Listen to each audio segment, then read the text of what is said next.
I'm in Westlake Park in Daly City, California. The scene is picturesque.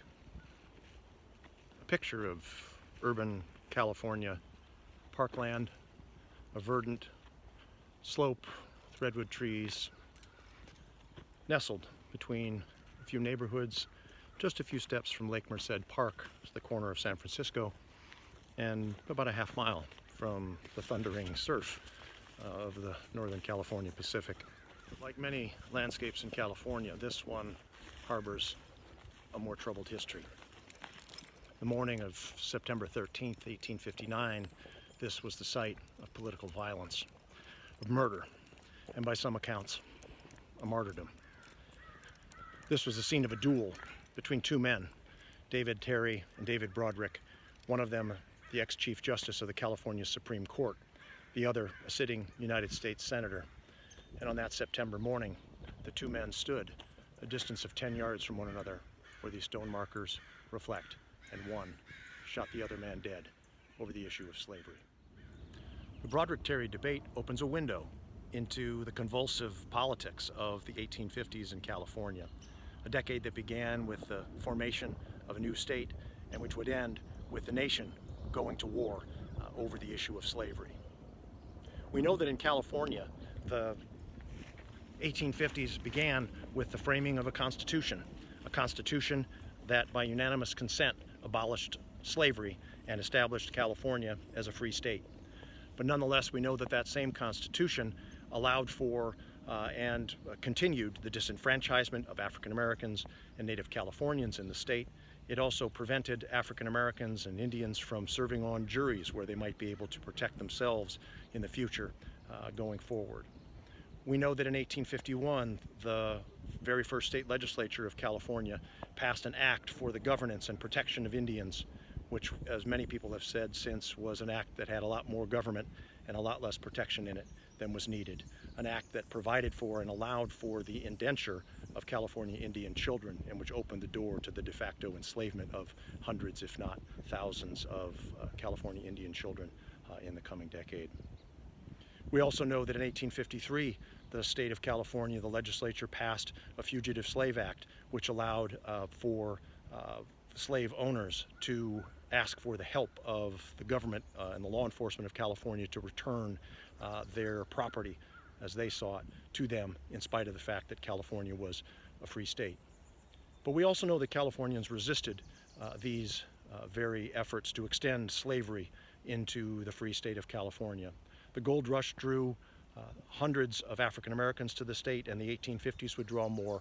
By 1860, there were almost 4,000 free African Americans in California, which made it one of the largest black populations west of the Mississippi River at that time. And those communities mobilized to defend themselves and also to defend their brethren. We know that those communities helped to mobilize to support people like Biddy Mason and her family in Los Angeles to bring suit against her former master and to win her freedom in a California court. We know that these same communities supported Archie Lee, who was the victim of a fugitive slave prosecution. They would help ultimately to free him, and he would choose to move to Canada from California, where he believed he could be truly free. And we also know that other Californians mobilized alongside African American Californians to support their efforts to escape slavery and to abolish slavery, not only in California, but around the United States. One of those was David Broderick. David Broderick was a New Yorker, the son of Irish immigrants. He trained as a stone cutter, and he came to California with the gold rush. He made money and took up the calling of politics in the 1850s. And by the mid-1850s, he became one of the most important representatives of an anti-slavery wing of the Democratic Party that was forming in California at the time. His opponent in the duel was a former friend, another Democrat, a man named David Terry. And David Terry was born in Tennessee. He was raised in Texas, and he was a fervent supporter of the slavery cause in California. Terry was a man who was known to have a hot temper. He was prone to violence, and he carried a Bowie knife sheathed inside the breast pocket of his coat wherever he went. Terry and Broderick had been Democratic partners, even friends, in the 1850s. They were on the same side in the vigilante crisis in the mid-1850s in San Francisco, when the businessmen's revolution, so-called, took the streets and issued out summarily vigilante justice to dozens of victims at the end of a rope. But by the end of the 1850s, like so many other Americans, the issue of slavery nationally began to divide them.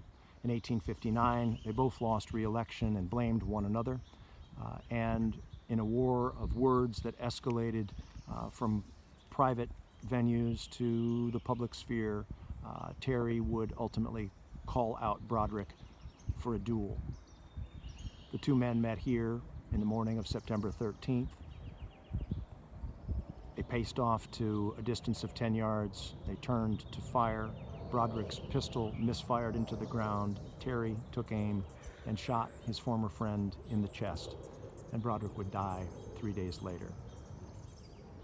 The Broderick-Terry incident reveals to us not only the bitter divisions over slavery in California and the United States in the 1850s and 1860s, but also the results of the gold rush, which brought not only these two men, but tens of thousands of other Americans and indeed individuals from all over the world to California, and who brought that world's problems with them to California, problems that would continue to bedevil the state for years to come.